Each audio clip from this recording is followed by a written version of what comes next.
Somo kuu linatoka kitabu cha Exodus chapter 28 verse 36.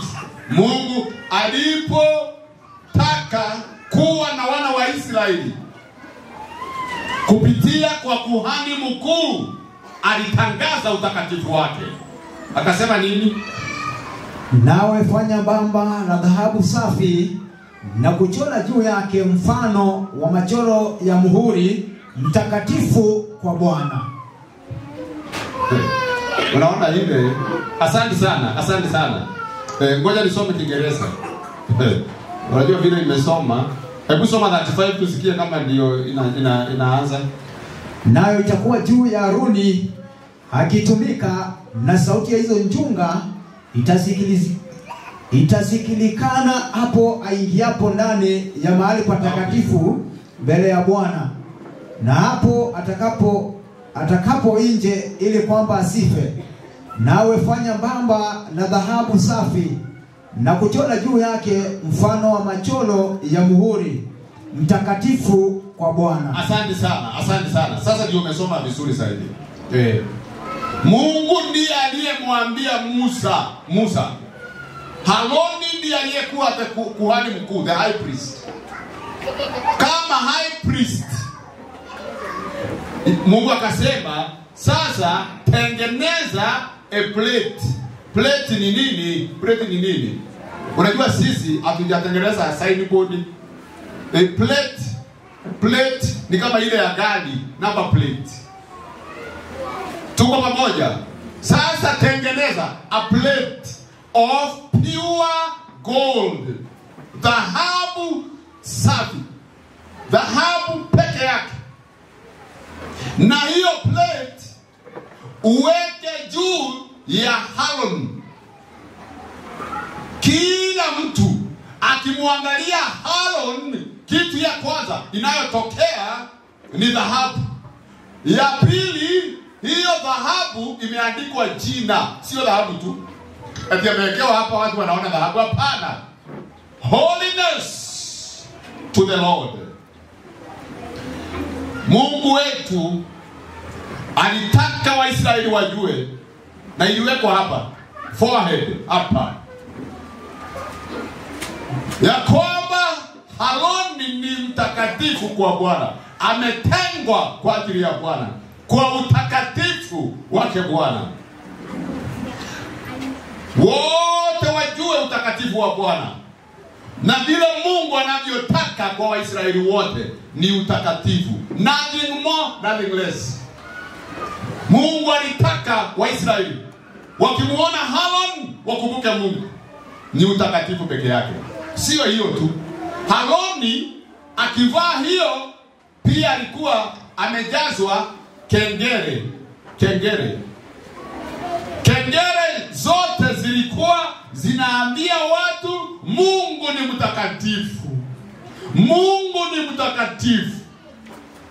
Wanasikia Haruni akitembea, wanajua holiness.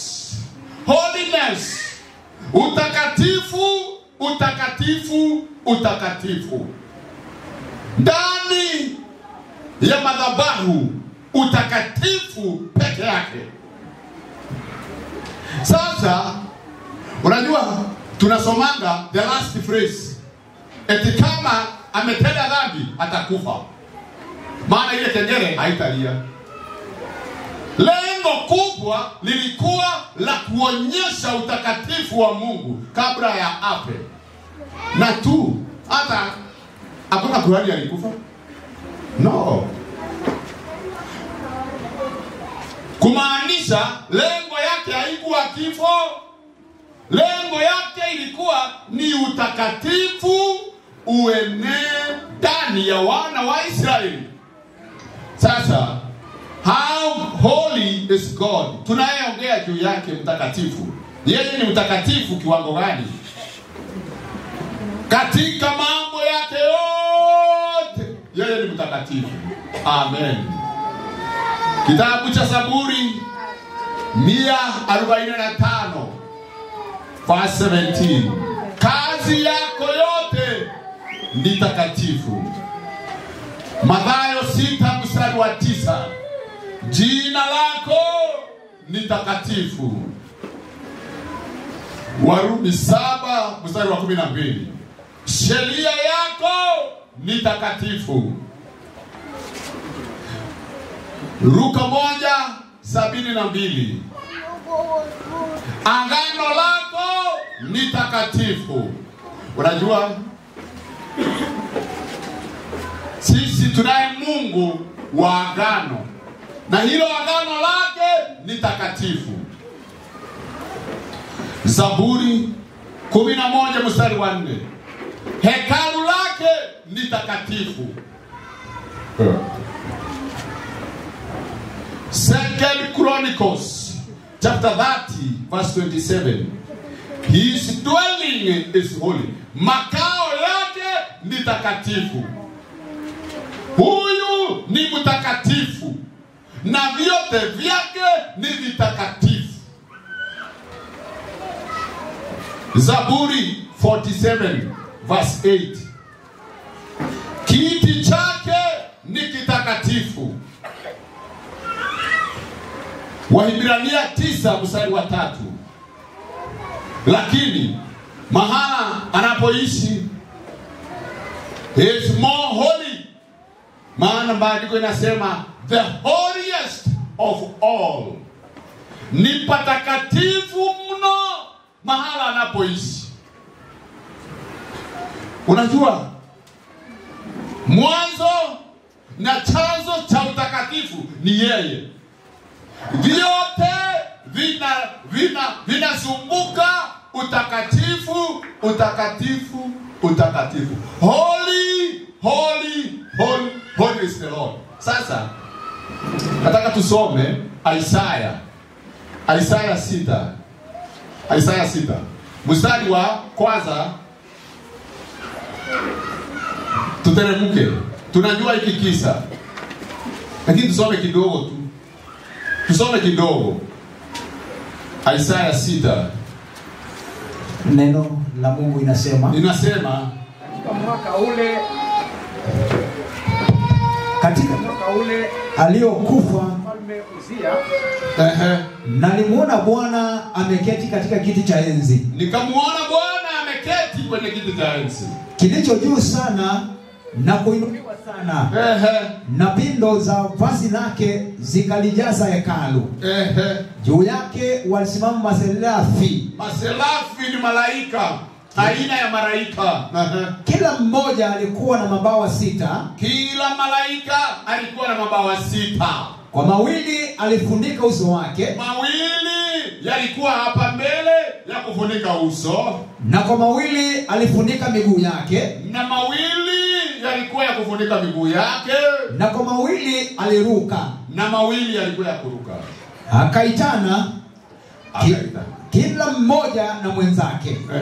Wakisema, mtakatifu, mtakatifu, mtakatifu ni Bwana wa majeshi.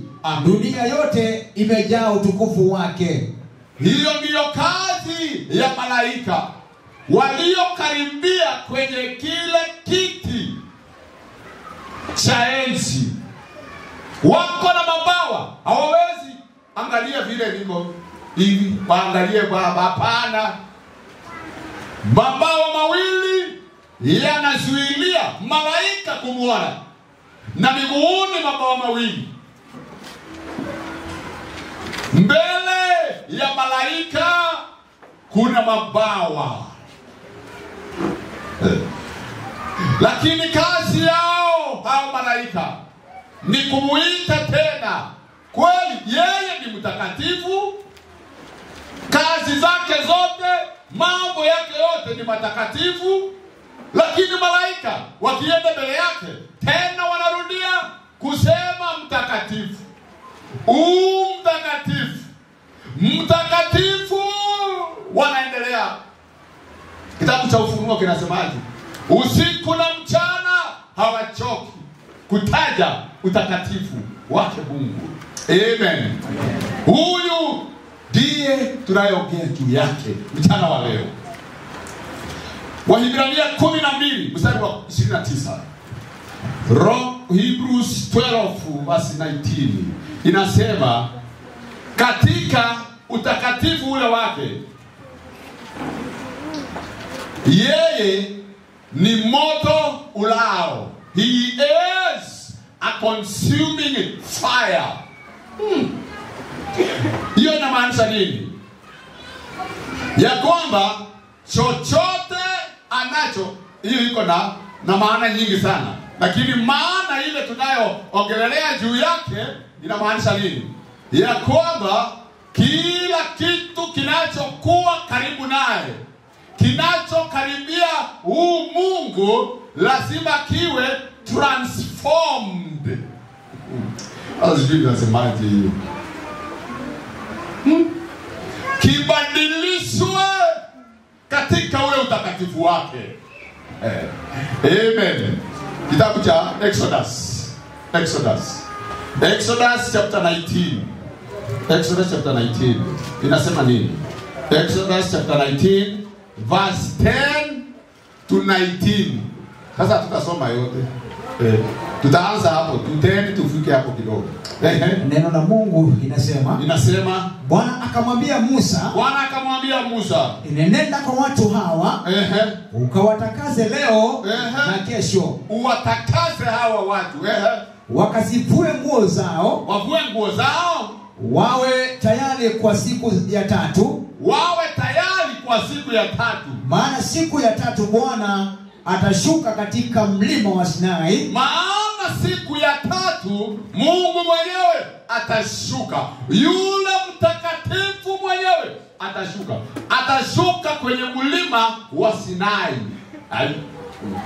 Na mlima wa Sinai umekuweko miaka yote tangu aupe, lakini siku ya tatu atashuka hapo kwa hiyo mlima. He is a consuming fire. Nataka tuelewane. Machoni pa watu hawa wote, nawe utawawekea mpaka watu hawa pande zote, ukisema jihadharini, msipande mlima huu, wala msiunguze hata mapambizo yake. Kila mtu atakayeunguza mlima huu bila shaka atauawa. Kila mtu. Mpaka uwekwe karibu na mlima. Kuwe na ukuta, ili watu wajue Mungu ni mtakatifu na chochote anachogusa kinabadilika. Haleluya. Just imagine kama mlima unabadilika na wewe na mimi, Mungu akitugusa na tukikubali huyu Mungu atuguse. Kama mlima unabadilika na mwanadamu, je? Na mwanadamu, I'm just asking myself, na mwanadamu na walaini saba, je? Kama mlima unabadilika, endelea. 13. Mkono wa mtu awaye yote, usimguze mtu huyo, ila akikuki kwamba ni mnyama hao kwamba ni mwanadamu, hataishi. Hapo panda itakapotoa sauti kwa kufuliza, ndipo watakapokaribia mlima. Musa akateremka mlimani, akawaendea watu, akawatakaza, nao wakavua nguo zao. Akawaambia watu, mwe tayari siku ya tatu. 16. Asante. Ikawa siku ya tatu, wakati wa asubuhi, palikuwa na ngurumo na umeme.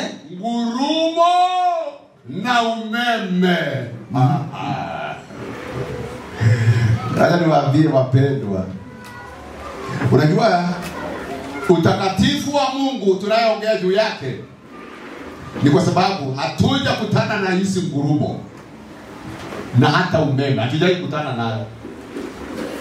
The holiness of God, hatujawahi kutana na ngurumo zitugurumie mpaka tutetemeke. Hatujawahi kutana nazo ngurumo na umeme ya tatu.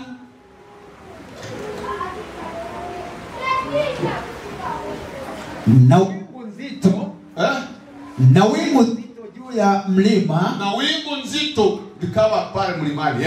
Na sauti ya baragumu iliyolia sana. Watu wote waliokuwa kituoni wakatetemeka. Amina. Kila mtu akaanza kutetemeka. Wameambiwa wakae mbali na mlima. Mlima uko pale, lakini kwa sababu ya uwepo wa Mungu, the presence of God, Mungu mwenyewe amekuja na amewakaribia. Kila mmoja akaanza kutetemeka. Nimegundua kwa nini kanisani hakuna mtu anatetemeka. Wote tuko ngumu kabisa. Ngumu kabisa. Maana there is no one who has come closer to our God, to his holiness. Hakuna. Tuko ngumu sana. Ngumu kweli. Hata leo Pasaka iko hapa mbele yetu. Nobody anatetemeka. Hakuna. Hatuoni the holiness of our God. Hatuoni. Hakuna. Inasemaje? Sikiza. Musa akawatoa hao watu katika kituo, akawaleta ili waonane na Mungu. Wakasimama pande za chini za kile kilima. Mlima wa Sinai wote pia ukatoa moshi, kwa sababu Bwana na alishuka katika moto, na ule moshi wake ukapanda juu kama moshi wa tanuu. Mlima wote ukatetemeka sana. Amina. Huyu ndiye Mungu tunayeongea juu yake. Huyu ndiye Mungu tunayeongea juu yake. Ngoja niwaambie wapendwa kidogo tu, ya kwamba huyu Mungu siku ile atakutana nawe, na siku ile utakutana na huyu Mungu, you will not be the same. You will not be the same. Kama mlima wenyewe unawaka moto, unatetemeka mlima, kila mtu anatetemeka, hata wewe na mimi tutatetemeka siku hiyo. Nataka tusome kitabu cha Revelation 15 verse 4. Ufunuo 15 mstari wa 4. Nani asiyekuja Bwana na kulitukuza jina lako? Kiingereza, who shall not fear you? Fear you. Nani huyo? Bwana na kulitukuza jina lako. Na kulitukuza jina lako. Kwa kuwa wewe peke yako mtakatifu. Kwa kuwa wewe peke yako mtakatifu.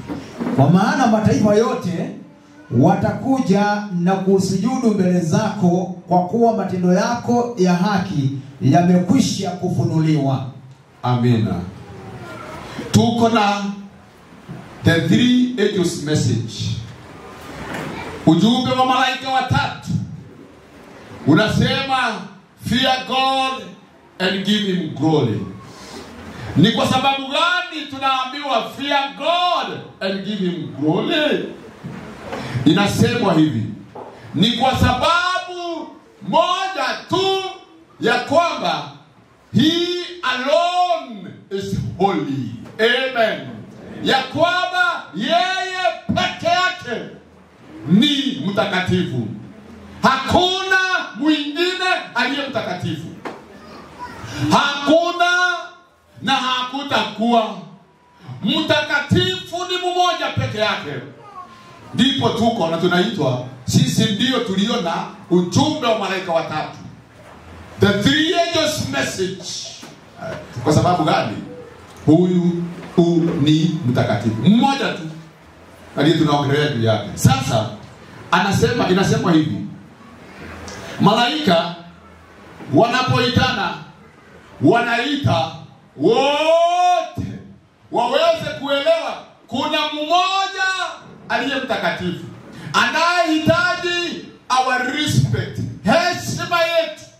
Tumuheshimu, maana ni yeye na yeye peke yake mtakatifu, anahitaji heshima.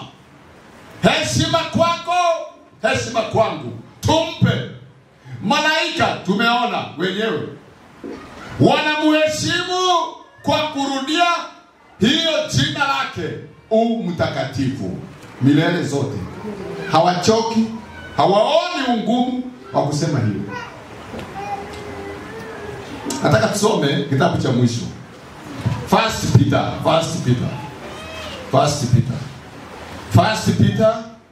chapter 1 verse 15 and 16. Sasa sikiza sana mpendo. Bwana asifiwe. Tuko pamoja ama mmelala? Are we together ama mmeenda?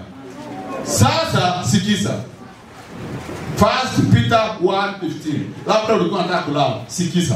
Where was I driving to? Nilikuwa naelekea wapi?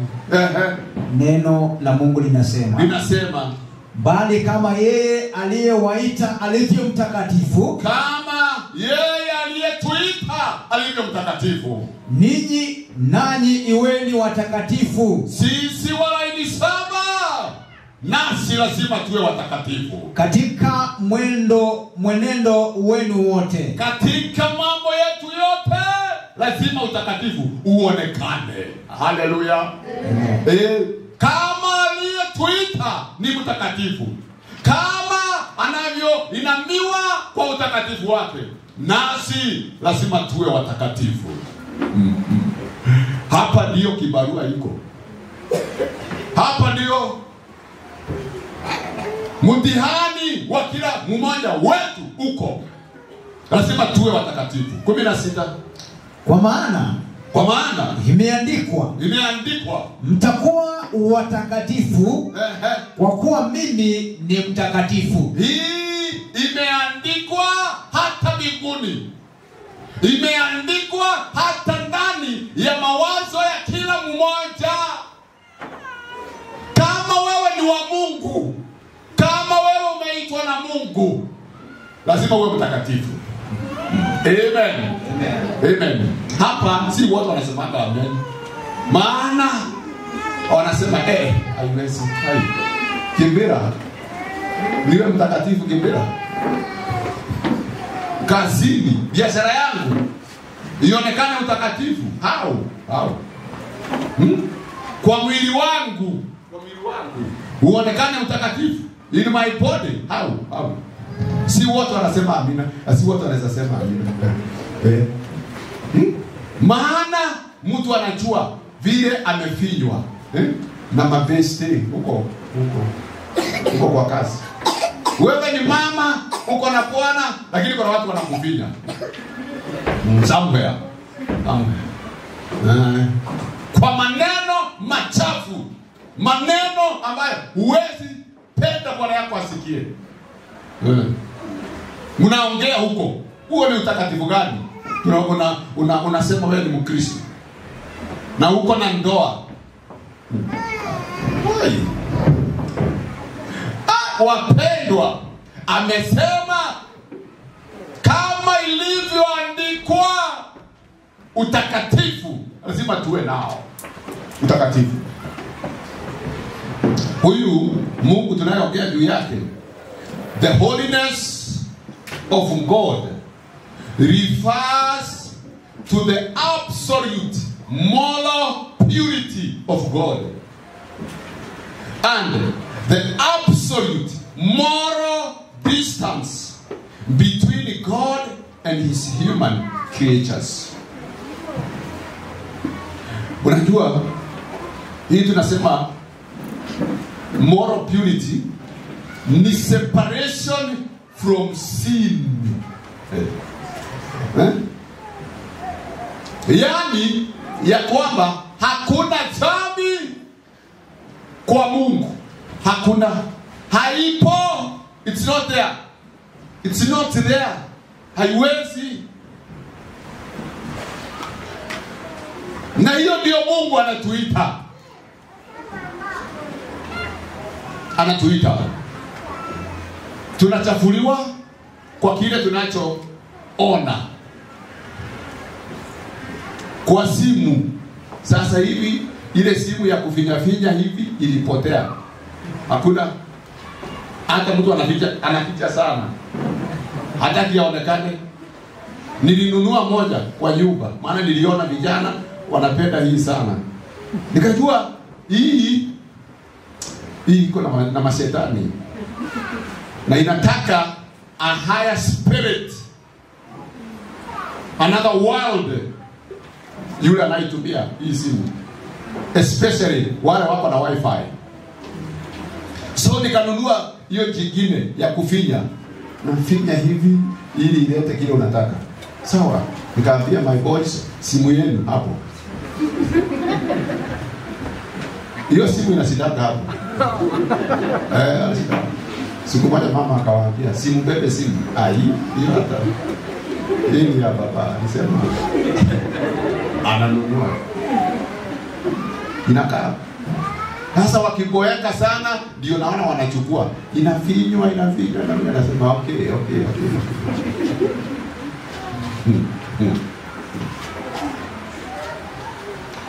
Simu, kile tunachoona tunachafuliwa. Utakatifu wa Mungu unakosekana.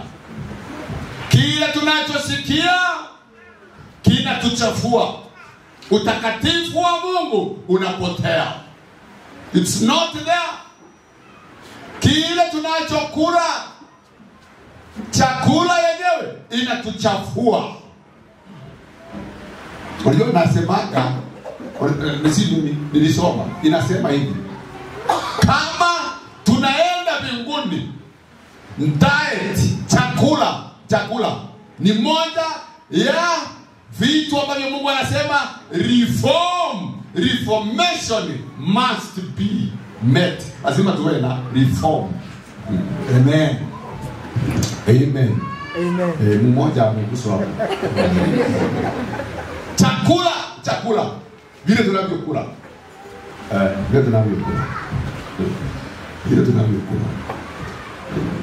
Tunachafuliwa na utakatifu unaenda. Unajua naweza sema utakatifu ni nini?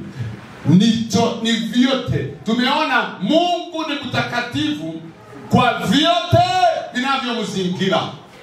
Vyote vinavyogusa Mungu, vyote vinavyokaribia Mungu ni vitakatifu. Vinavyohitanishwa naye ni vitakatifu. Taja ya kwanza, taja Sabato, takatifu. Inatajwa na Mungu. Taja ndoa, ni takatifu. Ni takatifu. Taja, si utaji. Zaka, ni takatifu. Takatifu. Ni za Mungu, zinatajwa na Mungu. Taja. Pasaka, ni ya Mungu, ni takatifu. Ni takatifu. Taja, unajua? Ndoa. Mtakatifu. Vyote. Maana ni vya Mungu na vinatajwa na Mungu. Sasa hamutaji kutaja hapo.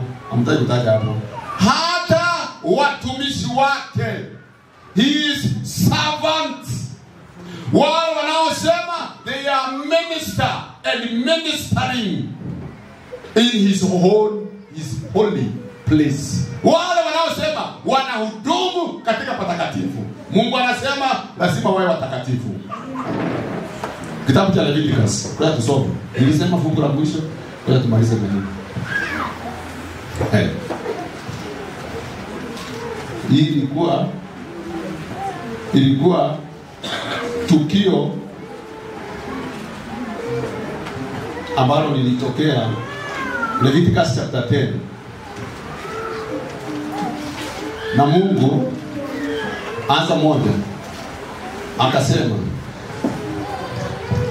neno la Mungu inasema hivi, na Nadabu na Abihu wana wa Aroni wakatoa kila mtu chetezo chake, wakatia moto ndani yake, wakatia na uvumba, nao wakatoa moto wa kigeni mbele ya Bwana ambao yeye hakuwaagiza. Kisha moto ukatoka hapo mbele za Bwana na ukawala, nao wakafa mbele za Bwana. Wakakufa madhabahuni. Ndipo Musa akamwambia Haruni, jambo hili ni hilo Bwana alilolinena, akisema nitatakaswa mimi katika hao wanikaribiao. Nitatakaswa mimi katika hao pastor, mimi wa kwanza, elders, masemasi na wako hapa na white, sio nguo peke yake. Mungu alisema tuwe na safi, anasema nitatakaswa kwa hao. Nami nitatukuzwa mbele ya watu hao wote, na nikisha takaswa mbele ya wale wanaohudumu, pia walio mbele yangu wataweza kunitukuza. Haleluya, amen. Utakatifu wa Mungu unaanza na viongozi kanisani, ili kanisa lote lione utakatifu liweze kumtukuza Bwana. It's a challenge to all leaders. Mchana wa leo, Mungu aturehemu tujue utakatifu huo. Tunapokosa kuwa nao, hakuna utukufu hata hapa kanisani. Ukitongoza mmoja, anaendesha kila mtu hapa. Alimtongoza yule ni mtongozaji. Utukufu wa Bwana hakuna.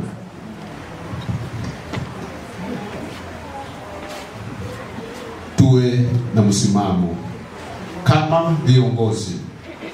The holiness of God refers to him, that he is blameless, faultless, unblemished, moral purity. Sasa hii ndio Mungu anatuitia mchana wa leo, na Mungu aongee na wewe. Tunaingia kwa Pasaka, na tunapoingia kwa Pasaka ni utakatifu.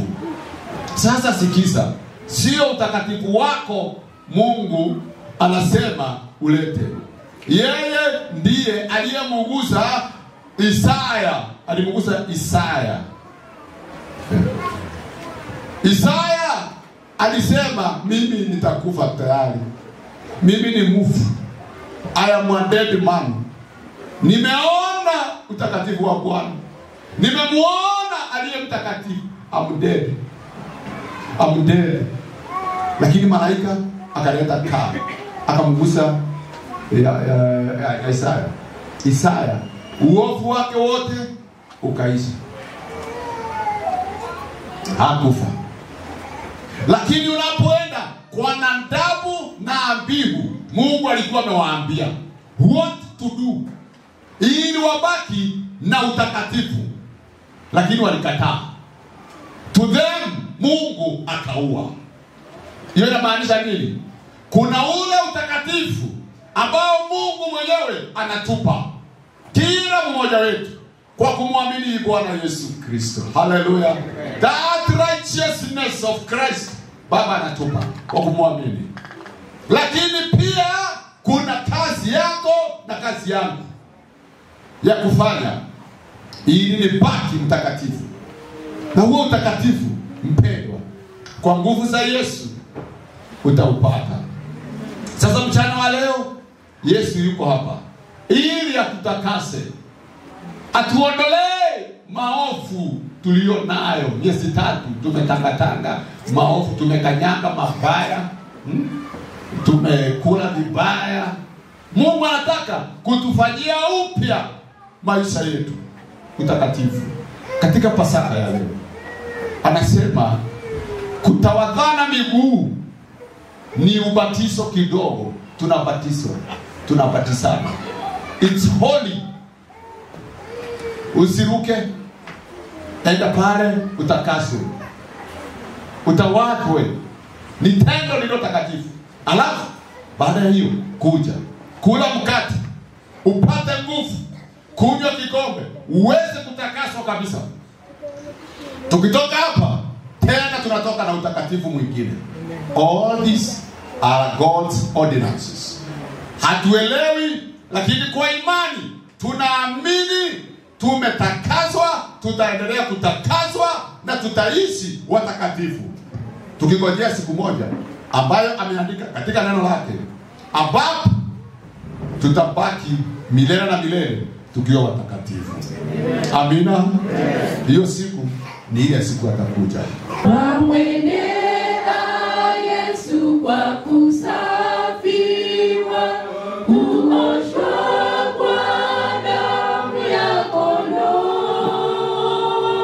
Je, neema yake yatumwagiwa, waoshwa kwa damu ya kondoo. Kuoshwa kwa damu itutakasayo ya kondoo, ziwe safi nguo nyeupe sana, waoshwa kwa damu ya kondoo. Baba, tunakushukuru sana kwa ahadi yako ya kututakasa. Asante, maana wewe peke yake ndiwe unayetutakasa. Mtakatifu, wewe peke yake.